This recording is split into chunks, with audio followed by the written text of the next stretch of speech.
parte de tu pueblo se congrega aquí en este lugar para honrarte, para glorificarte, para adorarte y para nutrirse y escuchar tu voz, para ser edificado, para ser consolado, para ser exhortado. Y en esta mañana pedimos, Señor, que tu presencia, como cantábamos en aquel coro, que tu presencia llene este lugar, que podamos ser inundados de ti, Señor. En esta mañana queremos que tu Espíritu nos esté guiando de una manera clara, cristalina, por el río de tu palabra, que podamos entender tu palabra y podamos aplicarla. Sensibilízanos, Señor, sensibiliza nuestro corazón, nuestra mente, nuestra voluntad para obedecerte y para tener una comunión transparente contigo. Lo rogamos en el nombre de Cristo Jesús. Amén. El hombre es un ser de relación. El hombre ha sido definido como un ser gregario o como un ser político. Gregario quiere decir que vive en comunidad y se forma en comunidad, es un ser social. Político más o menos tiene la misma connotación. El hombre es un ser que vive en comunidad y se forma en comunidad. Es un ser que se relaciona con otros, se relaciona con él mismo. El ser humano se relaciona con el ser humano se relaciona con los animales, el ser humano se relaciona con las plantas, el ser humano se relaciona con su entorno y se relaciona con Dios. Entonces es un ser de relación horizontal, vertical hacia abajo y vertical hacia arriba.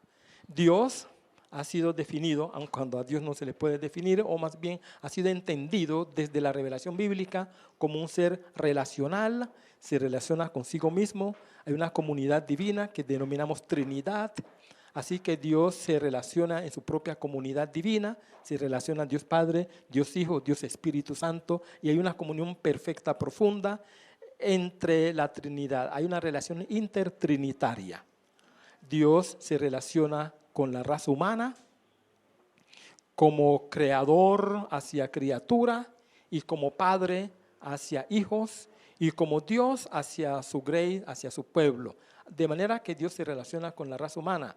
Dios se relaciona con toda la creación, con el universo que Él ha creado.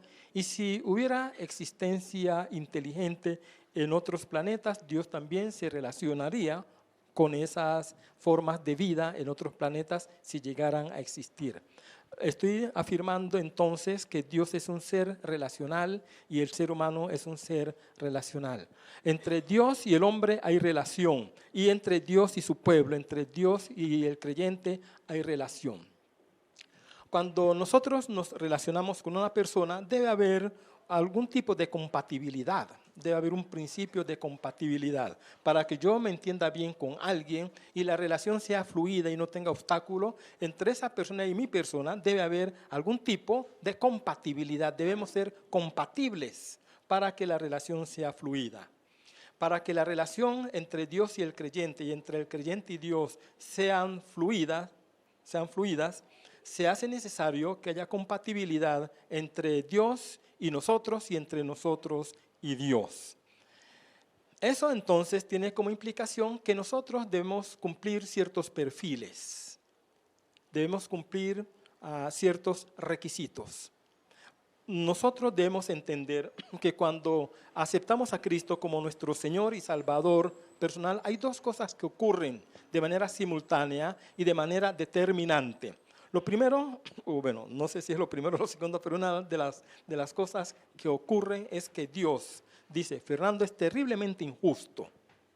Fernando es pecador y merece el infierno, merece mi repudio, merece mi castigo. Pero yo lo perdono. Entonces, este hombre que es positivamente injusto, yo ahora lo hago positivamente justo. Me declara justo. Entonces, a ese proceso se le llama justificación. Una de las primeras cosas que Dios hace es justificarnos. Eso quiere decir, no quiere decir que yo sea justo, quiere decir que yo, siendo culpable, el Señor, por un acto de gracia, me declara justo. eres culpable, te perdono. Eres injusto, pero yo a partir de hoy te declaro justo. A eso se le llama imputación. Dios nos imputa su propia justicia. Me declara justo sin yo serlo. Y a partir de ese momento, yo tengo que obrar con justicia, porque Dios ha declarado que yo sea justo. Un segundo efecto de la conversión que ocurre inmediatamente es: yo he estado en rebeldía con Dios, he estado en rebeldía conmigo mismo y he estado en rebeldía con mis congéneres, con la raza humana. Y entonces Dios me imputa su paz, me regala su paz, me pacifica. Así que la paz de Dios se derrama en mi corazón y a partir de ese momento soy un hombre de paz que debe promover la paz y soy un hombre justo que debe promover la justicia en mi propia vida y en la vida de los demás. Son dos elementos que Dios introduce en nosotros tan pronto nos convertimos, para que pueda haber compatibilidad. Un elemento que está inmerso en los dos que acabo de mencionar tiene que ver con la santificación. Dios me declara santo. Y declarar santo significa que Él me acerca, me separa para que yo le sirva a Él y me da ciertas cualidades morales y espirituales que me hacen compatible con la santidad de Dios. No sé si hasta aquí me estoy comunicando, porque es importante para lo que yo voy a estar diciendo esta mañana. ¿Me estoy comunicando sí o sí? Eso es importante. Para que Fernando Abilio Mosquera Brand se pueda relacionar con Dios, debe haber una compatibilidad entre Dios y Fernando Abilio Mosquera Brand. Entonces, yo debo cumplir con ciertos requisitos. Debe haber ciertos requisitos. Por ejemplo, si usted va a ir a la universidad, va a entrar a la universidad, le van a hacer un examen, le van a hacer una entrevista y le van a hacer un examen. Si usted va a conseguir trabajo en una empresa, a usted le van a hacer una entrevista, van a mirar sus calificaciones, su currículum, la formación profesional y académica que usted tiene para ver si hay compatibilidad con el trabajo al cual usted está aspirando. Luego de mirar sus documentos, le van a hacer una entrevista que tiene varios matices. La entrevista, de pronto lo va a entrevistar un psicólogo y un grupo entrevistador diseñado por la empresa para determinar si usted es compatible con el trabajo que está buscando, si usted es apto para ejercer el trabajo que usted está buscando y que la empresa está requiriendo. Una vez determinada la compatibilidad y su idoneidad, entonces a usted lo llaman para el trabajo y a usted lo llaman le dicen, bueno, usted puede ingresar a la universidad para seguir esta carrera si está tratando de ingresar a la universidad, o le dan el trabajo si usted está buscando trabajo y es compatible. Eso sucede en el plano humano y eso es normal, es natural que se haga y eso debe hacerse. Lo mismo sucede en nuestra relación con Dios. Dios me ha declarado justo, Dios me ha declarado santo y Dios me ha dado su paz, me ha pacificado. Ha introducido su paz en mí para que yo esté en paz con Dios, esté en paz conmigo mismo y promueva la paz en mi entorno. Eso hace Dios como el primer paso para la compatibilidad. Después me va a decir, Fernando, yo te doy mi Espíritu Santo para que comience a trabajar áreas en tu vida que son un obstáculo para la relación conmigo. Si yo tengo tendencias hacia la mentira, entonces el Espíritu Santo va a trabajar esa área. Si yo tengo tendencia hacia la lascivia, el Espíritu Santo va a trabajar en mí esa área. Si yo tengo tendencia a la murmuración, a la envidia, el odio, el Espíritu Santo va a trabajar esas áreas. Va a depurar esas áreas para que entre Fernando Abilio Mosquera Brand y Dios no haya obstáculo en esa comunión. Si nosotros nos acercamos a Dios en oración, nosotros debemos cumplir con algunos requisitos. Quiero hacer un paréntesis aquí para explicar un asunto que más adelante podría explicar, pero quiero hacerlo ahora. Todos nosotros, los que estamos aquí, hemos de alguna manera utilizado este término o hemos oído hablar de este término, providencia. Providencia. Dios es entendido en la Biblia como un ser providente. En teología hablamos de una providencia general y de una providencia particular. La providencia de Dios tiene que ver con el cuidado que Dios tiene para con toda su creación. Dios alimenta su creación, Dios sostiene su creación y a la creación le da todos los elementos necesarios para que ésta perdure en el tiempo y en el espacio. Dios a la raza humana le da todo lo necesario para que la raza humana sobreviva en la tierra. Nos da el aire, nos da el sol, nos da calor, nos da el agua, nos da el planeta Tierra, nos da la vegetación, nos da las plantas, nos da los alimentos, que nosotros distribuyamos mal los bienes y las riquezas, y que a unos los sometamos a la pobreza y otros son inmensamente ricos. Ese ya es un problema de la raza humana, pero el Señor nos ha dado todos los recursos para que podamos vivir tranquilamente y sosegadamente y confortablemente aquí en el planeta Tierra. Y eso gracias a la providencia de Dios, al cuidado que Dios tiene con su creación. Y en ese orden de ideas, una persona que es mala, que es perversa, en un momento dado, en angustia, dentro de su propia angustia, puede pedirle algo a Dios y Dios le puede conceder la petición por la misericordia de Dios y por la providencia general de Dios. La providencia especial de Dios tiene que ver con su pueblo y con el creyente, la forma como el Señor nos atiende particularmente a nosotros y nos ayuda a cumplir la misión y nos asiste durante nuestro transcurso, el transcurso de nuestra vida aquí en el planeta Tierra. Y entonces Dios, como ser providente, nos ayuda a vivir aquí en la tierra y nos asiste y nos dirige hacia nuestro tránsito o en nuestro tránsito hacia la eternidad. Eso tiene que ver con la providencia especial y más adelante vamos a estar hablando de esto.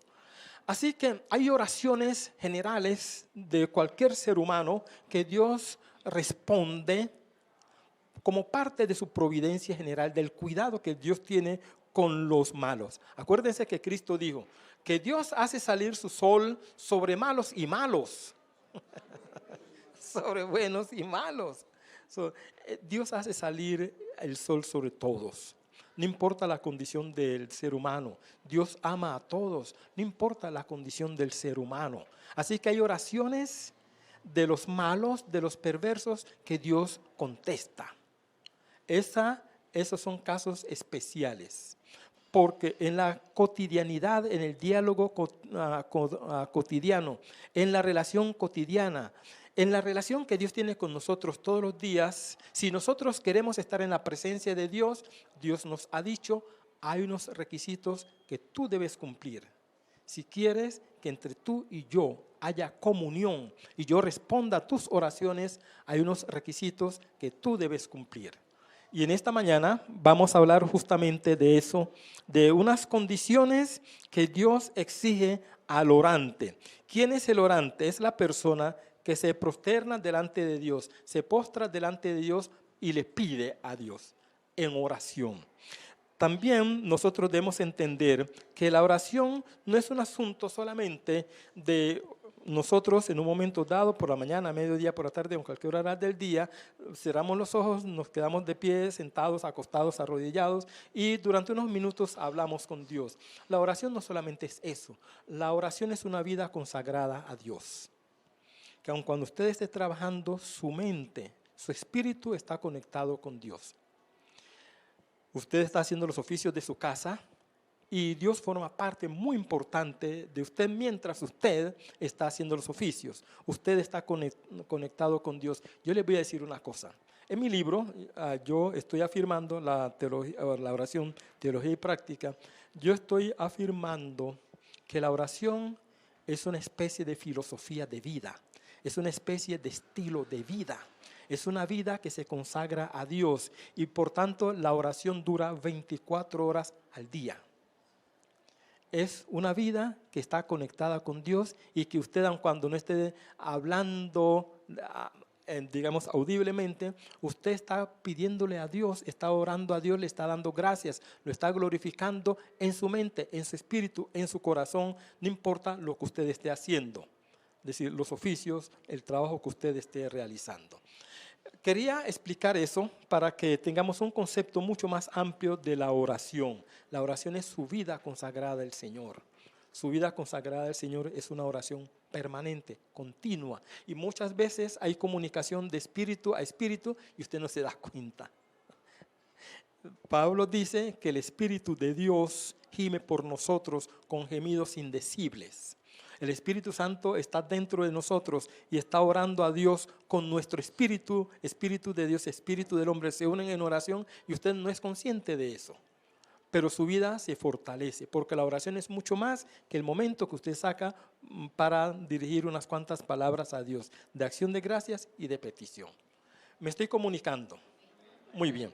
Entonces, las condiciones que Dios le pide a usted, porque usted es el orante. Así que todo lo que yo voy a decir esta mañana lo voy a dirigir a usted en cuanto a condiciones y lo voy a dirigir hacia mí. Una condición que aquí tengo como la primera condición, no significa que es la primera, pero es la primera de mi exposición, es tener comunión ininterrumpida con Dios.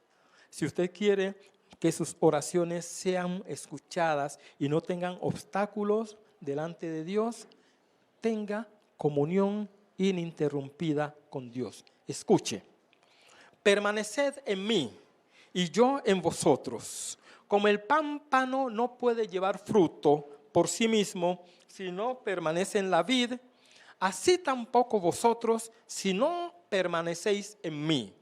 Yo soy la vid, vosotros los pámpanos. El que permanece en mí y yo en él, éste lleva fruto, porque separados de mí nada podéis hacer.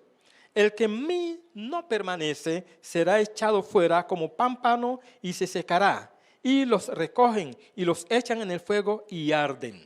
Si permanecéis en mí y mis palabras permanecen en vosotros, pedid todo lo que queréis y os será hecho.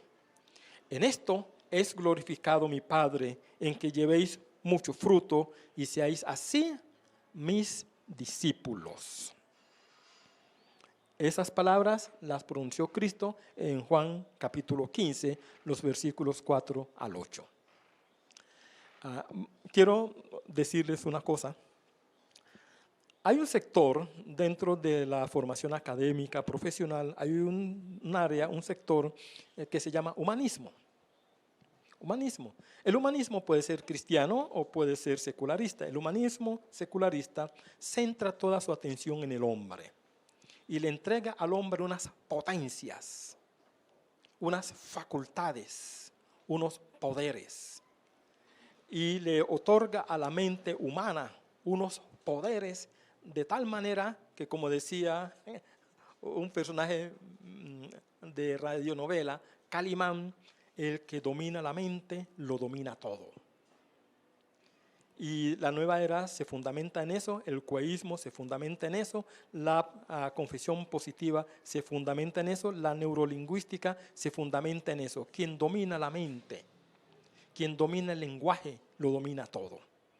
Entonces usted puede realizar sanidades por el poder que usted tiene internamente.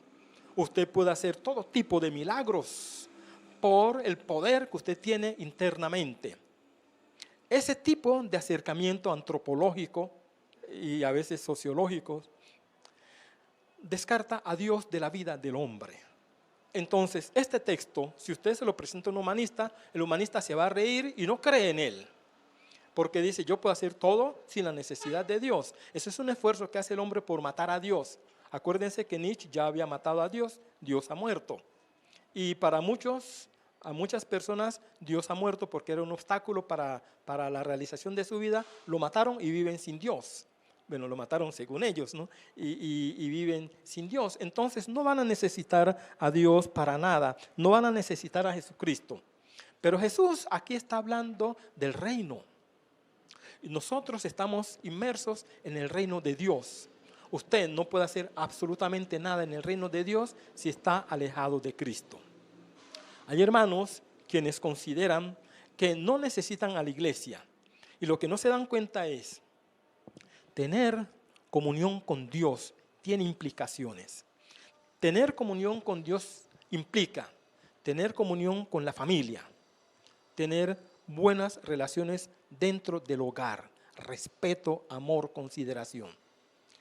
Tener comunión con Dios implica tener respeto, consideración por los vecinos, aun cuando algunos de mis vecinos se consideren mis enemigos.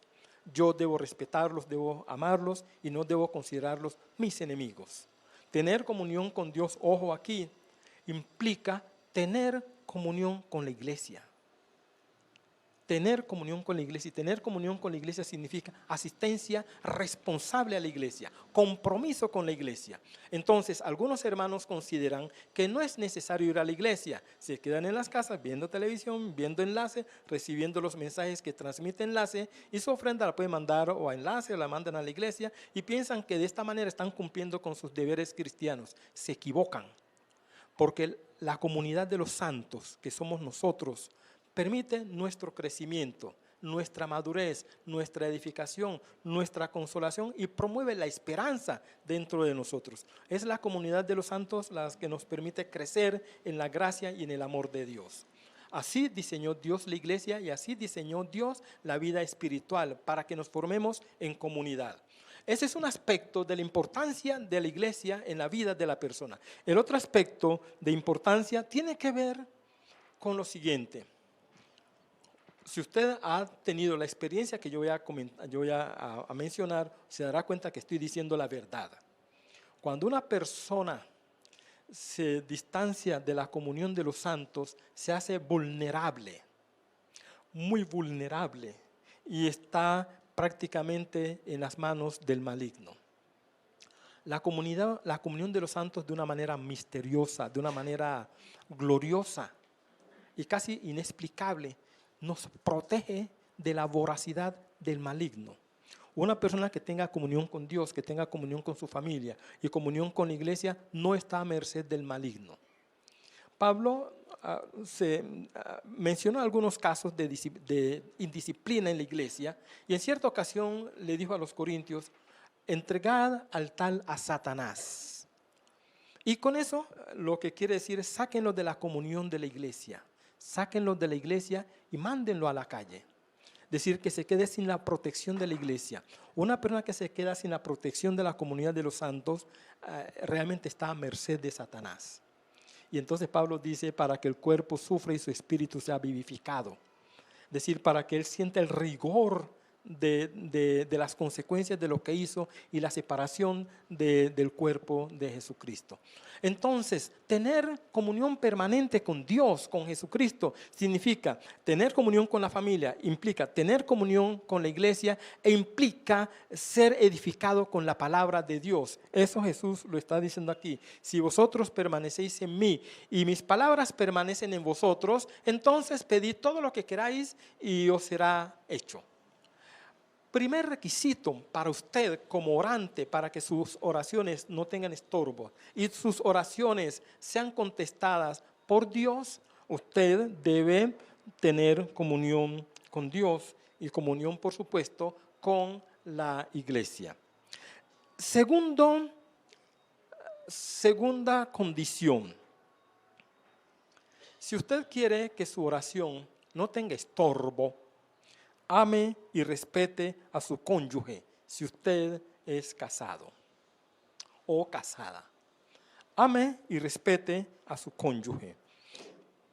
Pedro dice: asimismo vosotras, mujeres, estad sujetas a vuestros maridos, para que también los que no creen a la palabra sean ganados sin palabra por la conducta de sus esposas, considerando vuestra conducta casta y respetuosa. Vosotros, maridos,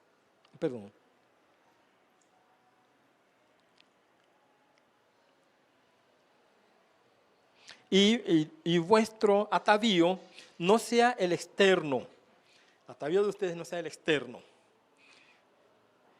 de peinados ostentosos. No quiere decir que no se pongan lindas, sino que ese no debe ser el atavío que las caracteriza, de adornos de oro o vestidos lujosos, sino el interno, el del corazón, en el incorruptible ornato de un espíritu afable y apacible, que es de grande estima delante de Dios. Porque así también se ataviaban en otros tiempos aquellas santas mujeres que esperaban en Dios, estando sujetas a sus maridos. Como Sara obedecía a Abraham, llamándole Señor, de la cual vosotras habéis venido a ser hijas, si hacéis el bien sin temer ninguna amenaza. vosotros varones, vosotros maridos, igualmente vivid con ellas sabiamente, dando honor a la mujer como a vaso más frágil y como a coherederas de la gracia de la vida, para que vuestras oraciones no tengan estorbo. Esto lo dijo Pedro en su primera carta, capítulo 3, los versículos 1 al 7. Yo quiero aquí hacer unas salvedades, hacer unas explicaciones para justicia de la misma mujer y de las Escrituras. Cuando usted lee lo que Pablo, las relaciones que Pablo plantea en Efesios capítulo 5, versículo 21, que va hasta el capítulo 6, Pablo comienza diciendo: someteos los unos a los otros en el temor del Señor. Someteos los unos a los otros en el temor del Señor, para que nadie, esto lo digo yo, para que nadie ejerza señorío sobre la otra persona. Entonces, lo que está diciendo Pablo es que en las relaciones interpersonales y en las relaciones familiares debe haber la suficiente madurez y el suficiente amor para que el esposo se someta a la esposa, para que la esposa se someta al esposo, para que los hijos se sometan a los padres y para que los padres se sometan a los hijos. Lo voy a explicar. En una relación fraternal, amorosa, de familia, no debe haber quien manda en la casa, ni quien obedezca en la casa. Esa no es la relación que Dios quiere que exista en el seno familiar. Dios quiere que en el seno familiar haya armonía. Y cuando hay armonía, eso quiere decir que debe haber consensos.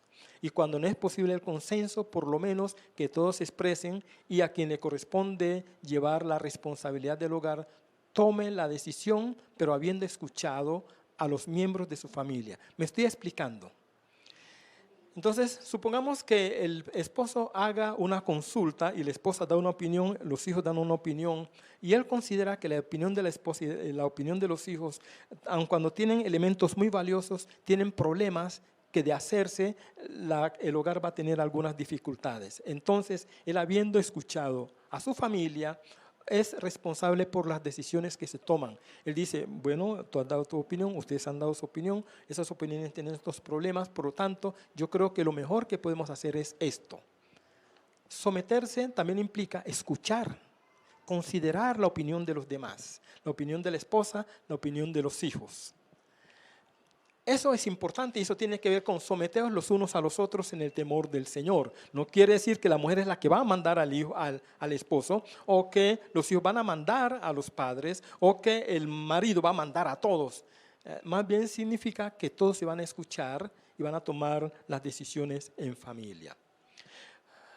En ese mismo pasaje, cuando Pablo habla de las responsabilidades familiares, Pablo ubica en el varón unas responsabilidades muy grandes. Amar a la esposa. Y entonces toma la analogía del amor de Cristo hacia la iglesia. Amar a la esposa, entregarse por la esposa, mimar a la esposa, proveerle todo a la esposa, respetarla, considerarla, ser el pastor o el sacerdote de su esposa y de sus hijos. Y es muy interesante. Al hombre le dice que ame a la esposa, a la esposa no le dice que ame al marido, sino que lo respete. Entonces, la mujer, frente a un hombre que la ama, que la respeta, que la considera, que la escucha, que la valora, esa mujer gustosamente se somete a la autoridad de ese hombre, ¿sí o no? Entonces, Pablo está diciendo que la mujer se someta en todo al marido, pero está poniendo un paradigma, está poniendo unas condiciones al marido para que pueda ser obedecido por su esposa. ¿Qué sucede cuando un hombre comienza a darle órdenes a una mujer? Órdenes que van en contra de la moral, órdenes que van en contra de la dignidad de esa mujer, órdenes que van en contra de la conciencia de esa mujer y órdenes que van en contra de lo estipulado por Dios. ¿Qué debe pasar con esa mujer? Esa mujer debe seguir el principio de la desobediencia civil. Y en la Biblia encontramos el principio de la desobediencia civil. Se los voy a explicar. El Sanedrín había apresado a Pedro y a Juan. Y luego, por temor a la población, porque eran muy reconocidos y había mucha popularidad, ellos dijeron, vamos a soltarlos, pero los vamos a increpar. Les vamos a prohibir que hablen en el nombre de ese camino. Entonces les dijeron, lo vamos a soltar, pero no hablen más en nombre de ese camino. Así se entendía al cristianismo en ese tiempo. Pedro y Juan, después de haber escuchado la amonestación y la prohibición, respondieron al Sanedrín de la siguiente manera: juzgad vosotros si es lícito obedecer a los hombres antes que a Dios. Allí se configura el principio de la desobediencia civil. Si una autoridad que está encima de mí me pide que yo haga algo que vaya en contra de una ley superior a él, que vaya en contra de mis principios, de mi moral y de mi conciencia y de la ley de Dios, es responsabilidad mía desobedecer. Y sería en este caso responsabilidad de la mujer desobedecer a un marido que le está induciendo a un camino que no conviene, a un camino que la pueda degradar. Me estoy comunicando. Voy a poner un ejemplo. Señora, su esposo llega borracho a las 11 de la noche. Llega hambriado, borracho, oloroso y le dice, sírvame la comida. Yo le pregunto a usted, ¿usted debe obedecer esa orden? Usted debe obedecer esa orden. Esa orden no la está degradando, sencillamente está acudiendo a la responsabilidad suya como esposa. Borracho, drogado, sobrio, usted tiene la responsabilidad de atender a su esposo. Si su esposo llega sobrio y le manda a hacer algo, por ejemplo, la manda a mentir, a que usted diga una mentira, ¿usted debe obedecer esa orden? No. Entonces, frente a esas órdenes que vayan contra la moral, contra los principios, se debe usar la desobediencia civil.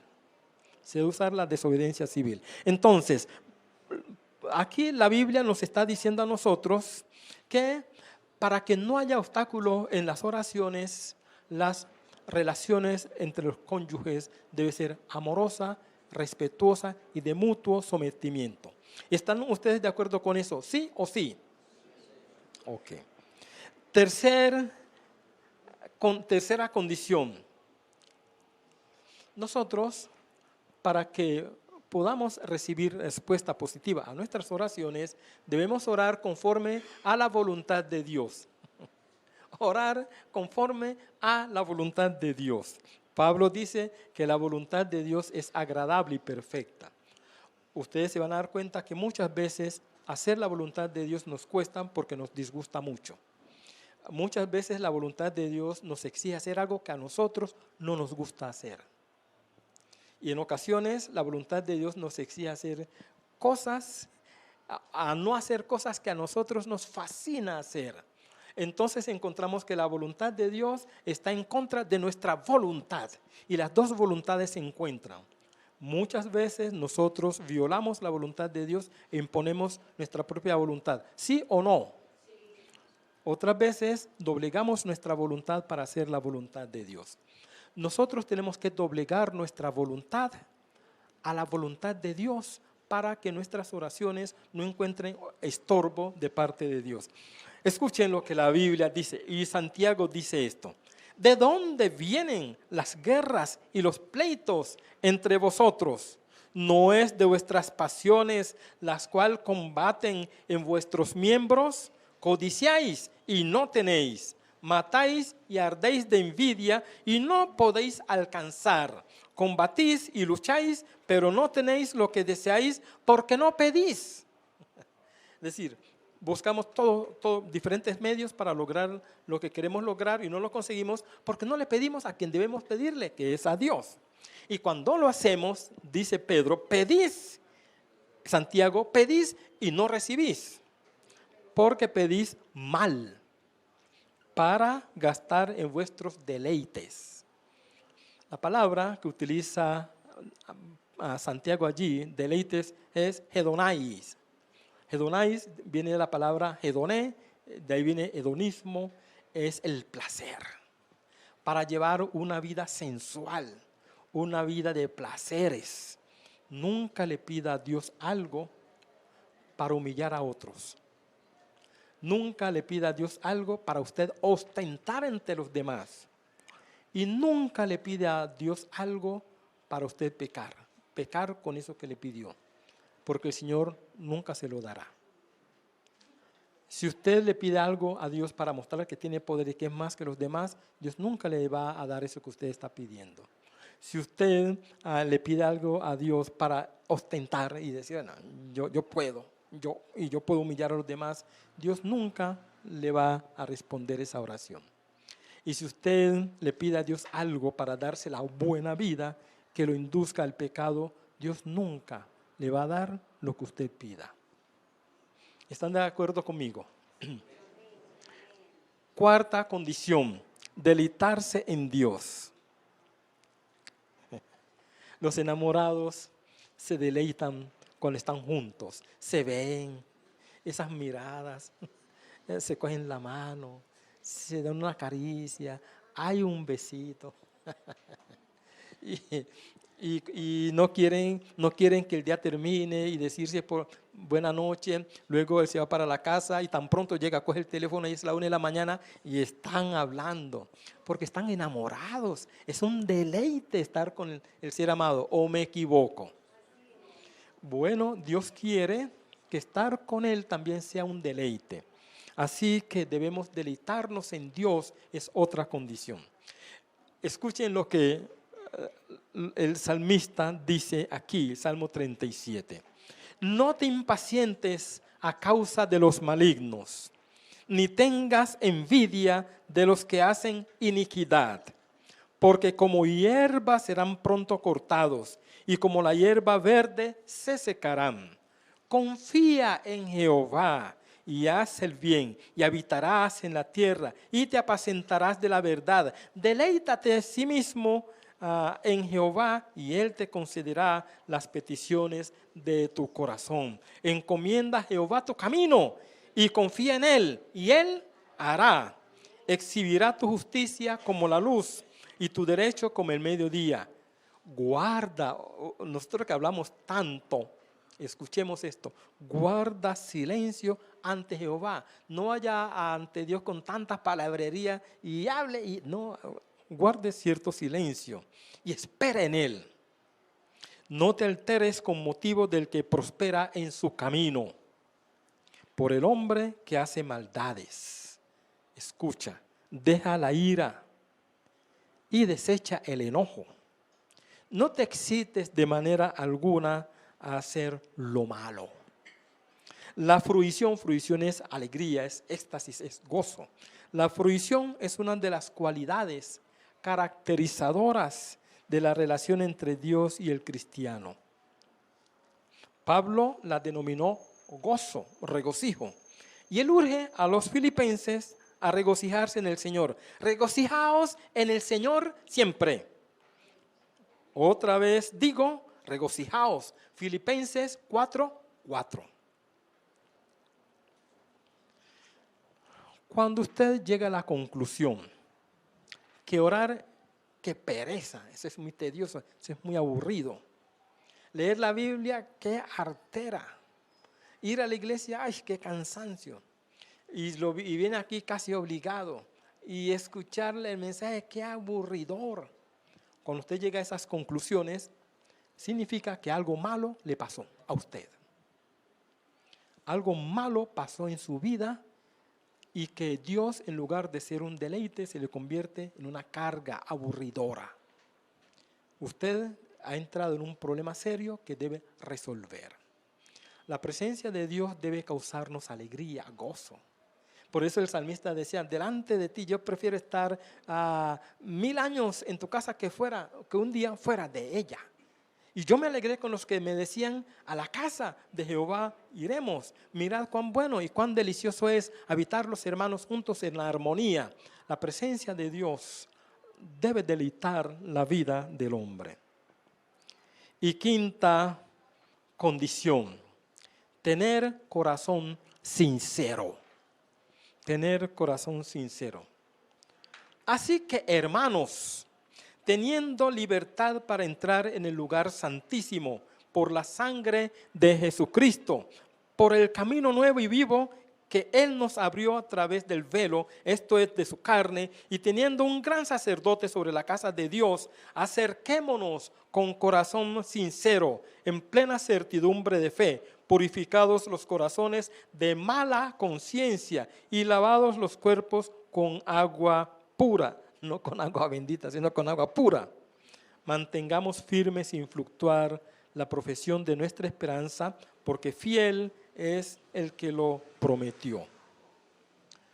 Una de las bienaventuranzas más difíciles de cumplir, de todas las bienaventuranzas 9, 10, 11, 12 que hay en Mateo, esta es la más difícil de cumplir. Bienaventurados los limpios de corazón, porque ellos verán a Dios.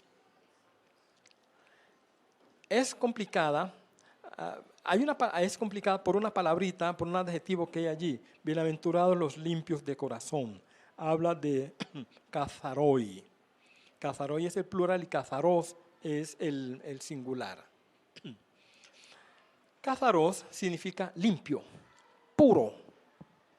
Y entonces tener un corazón limpio, un corazón puro, nos cuesta, pero hasta cierto punto uno puede lograrlo. Con mucho esfuerzo puede lograrlo. Pero también la palabra significa sin doblez, sin motivaciones egoístas. Por ejemplo, el pastor le dice a usted, ¿por qué no atiende usted un grupo familiar? ¿Por qué no lo dirige? Usted dice, pastor, acepto. Usted debe preguntarse, ¿por qué aceptó? ¿Por qué aceptó dirigir ese grupo familiar? Yo quiero que usted sea el líder del grupo de alabanza, acepto. Usted debe preguntarse, ¿por qué acepté? Si usted analiza las motivaciones que usted tiene, se va a dar cuenta que en el fondo usted acepta las cosas con una tendencia egoísta para su propio bien, ya sea para que lo reconozcan, ya sea para que sea una figura pública. Hay múltiples de motivaciones. ¿Por qué acepta usted un cargo? ¿Por qué acepta usted una responsabilidad? Hay hermanos quienes están convencidos que deben diezmar para que el Señor multiplique sus ingresos y les ayude económicamente. Entonces no diezman porque aman a Dios, no diezman porque quieren contribuir en la obra de Dios, sino que diezman para que el Señor no les vaya a quitar la bendición, para que el Señor los bendiga. Eso es una motivación equivocada. Hay hermanos que evangelizan y se sacrifican en la obra de Dios porque están esperando que Dios en el cielo les dé una estrella más en su corona. Lo hacen con motivaciones egoístas. Por eso esa es la bienaventuranza más complicada que hay. Les voy a poner un ejemplo de mi propia vida. Hace unos años, varios años, bastantes, recibí en mi oficina la visita de un señor que me dijo, mire doctor, nosotros las negritudes queremos que usted nos dicte una charla en una manifestación que vamos a hacer sobre Moisés y el principio liberador. Y yo pensé y le dije, acepto. Y entonces arreglamos y él se fue. Yo me quedé en mi oficina preguntándome yo por qué acepté. A mí me han invitado para formar parte de las negritudes y nunca he aceptado, nunca. Y nunca voy a aceptar, tengo mis razones. Pero ese día, cuando yo comencé a reflexionar por qué había aceptado, me di cuenta que yo quería, con pena lo digo, quería lucirme académicamente ante el grupo de negritudes en esa manifestación. Cuando me di cuenta de eso, yo lo llamé y le dije, hermano, qué pena, no puedo aceptar la invitación. Hace poco le dije que sí, pero no puedo aceptarla por un impedimento que tengo. Se disgustó conmigo, se disgustó mucho, se enojó mucho porque yo dije que no. No lo hice porque me di cuenta que mi motivación era terrible. Muchas veces aceptamos hacer cosas para nuestro propio bien. Eso nos da reconocimiento, eso nos da fama, eso nos hace quedar muy bien ante el pastor, ante la iglesia, ante los líderes, ante mi familia. Eso me hace quedar muy bien y me hace sentir muy bien a mí. Motivaciones egoístas. Nosotros, hermanos, debemos hacer las cosas con corazón limpio. Debemos tener un corazón limpio. Yo sé que todos nosotros, yo desde el primero, lucho por mantener un corazón limpio, y eso cuesta. Y Dios no está diciendo que no haya mancha en el corazón. Lo que Él está diciendo es que nosotros nos esforcemos por mantener un corazón limpio delante de Él. Me estoy comunicando. En el proceso podemos manchar nuestro corazón con pensamientos, con sentimientos, con palabras, con envidias, con rencores, con egoísmos, etc. Pero cuando somos conscientes de eso, debemos llevar eso a la cruz de Cristo para que el Señor nos redima de eso. Y de esa manera el Señor nos redime y su Espíritu Santo nos ayuda en la lucha diaria que sostenemos por obedecerle a Él. No quiero hablar más de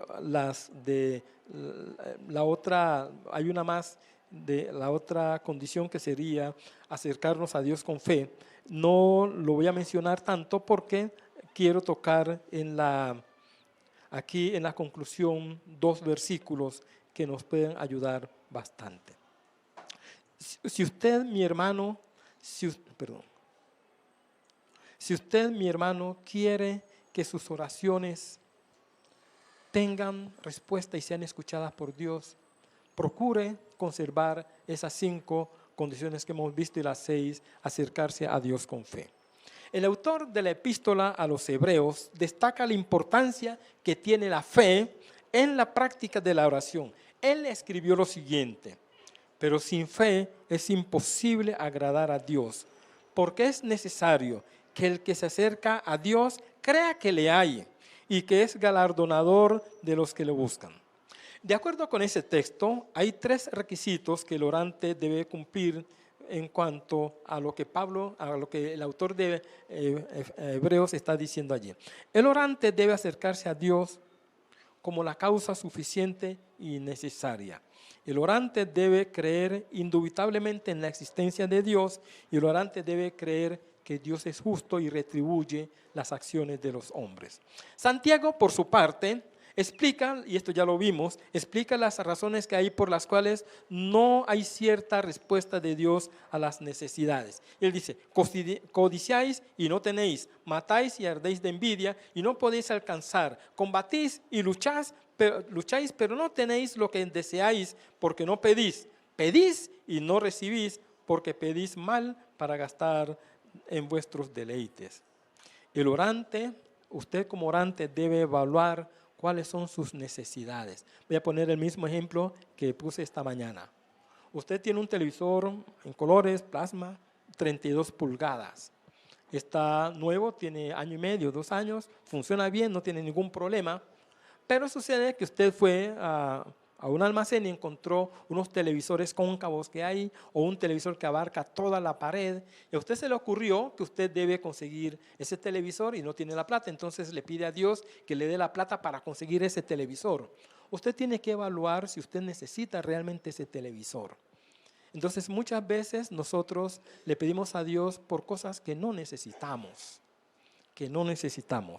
simplemente para nuestro propio deleite. Y también nosotros debemos evaluar si el Señor responde mi oración, ¿yo qué voy a hacer con aquello que le estoy pidiendo al Señor?